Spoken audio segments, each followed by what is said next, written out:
I'm going to Palm Springs. You should come with me. I don't know about that. Why would you deny yourself something you want?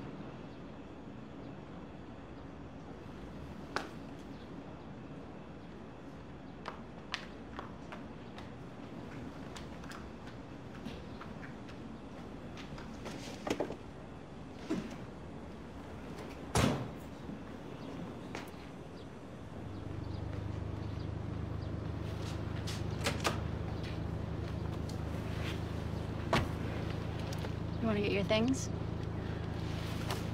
No.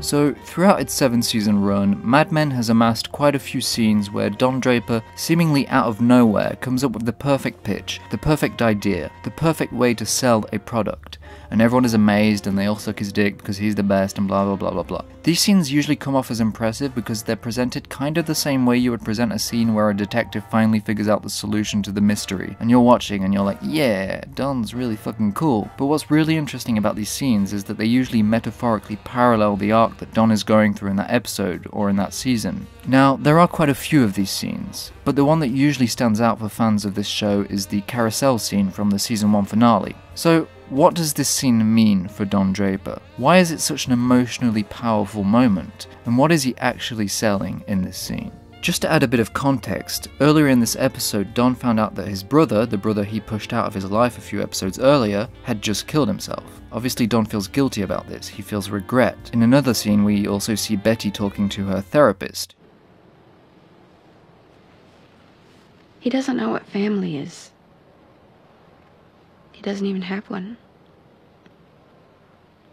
It makes me sorry for him.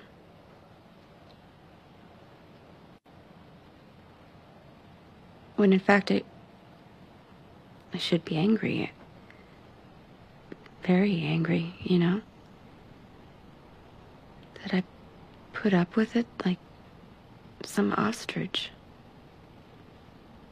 She tells him that Don doesn't know what family is, he doesn't have one, and she's kinda right. Don doesn't understand what his family means to him. He isn't sure if it's what he really wants, or if it's just what he thinks he's supposed to want. So obviously the concept of family is very important here. Throughout this entire first season, we've seen Don struggling many times with his duties towards his family, and his obvious desire to escape those duties, the desire to be free. So we ask ourselves, why does he stay? Is this really what Don Draper wants his life to be? Now, before we answer that question by taking a look at the actual scene, let's take a step back to look at the premise of this show. Now, this show isn't centered around the employees of an advertising agency just because the writer thought that would be a cool setting. No, the advertising agency holds thematic weight. Don's job is to figure out the best way to sell a product. Now, what does that mean exactly? He has to know what people want and what makes this product desirable.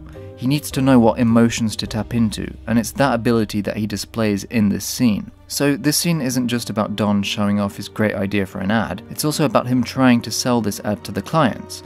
A great idea is good, but you also need to know how to pitch it, and Don knows how to pitch an idea. He knows what feelings to play on, so he tells a short anecdote and presents the idea of nostalgia. There's the rare occasion when the public can be engaged on a level beyond flash, if they have a sentimental bond with the product. My first job, I was in-house at a fur company with this old pro copywriter, Greek, named Teddy. And Teddy told me the most important idea in advertising is new. Creates an itch. You simply put your product in there as a kind of calamine lotion. But he also talked about a deeper bond with the product. Nostalgia. It's delicate, but potent. This is how he sets up the pitch so the clients kind of know what the central theme of this ad will be. And then it starts. Teddy told me that in Greek, nostalgia literally means the pain from an old wound. It's a twinge in your heart, far more powerful than memory alone. This device isn't a spaceship. It's a time machine.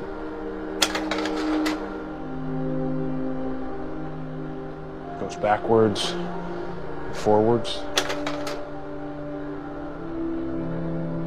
It takes us to a place where we ache to go again.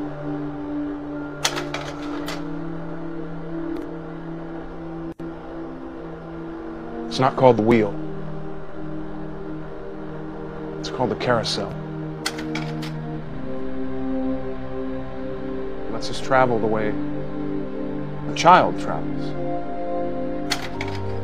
Round and around, and back home again.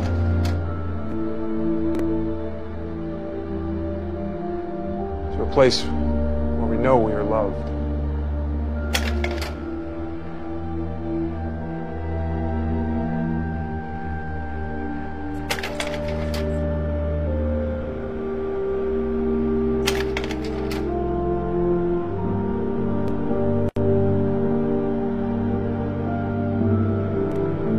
Now, the reason this scene is so powerful is that it tells us something very important about Don. Don Draper doesn't just repeatedly cheat on his wife, even after getting caught, just because that's what modern TV anti-heroes do. Don Draper cheats on his wife because it's his escape. He continually chooses to take this risk because he's self-destructive, and maybe deep down he wants Betty to leave him, because then he would be forced to actually figure out a new life for himself, a new method for finding happiness. And one of the reasons why this scene is so impactful is also that just in the previous episode, Don almost abandoned his family to run off with the woman he's been having an affair with. He's constantly running away from them, but he still loves them, he still needs them, and it all culminates in this one scene.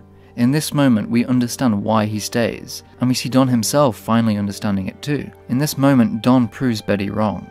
He does know what family is, and he proves that by showing that he knows how to sell it.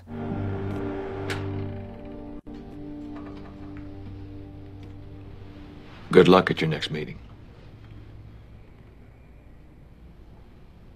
Now obviously this isn't the conclusion of Don's arc, he still has 6 more seasons to go, but I think this is a big step forward in both our understanding of Don's inner workings and his understanding of himself. At the end of the day, Mad Men is all about exploring different lifestyles and the various methods through which people find happiness and fulfillment. And Don Draper is a man who is incredibly skilled at figuring out what people want, what people truly desire, even if they don't know it themselves. And he's great at figuring out how to sell a lifestyle, how to sell the idea of happiness.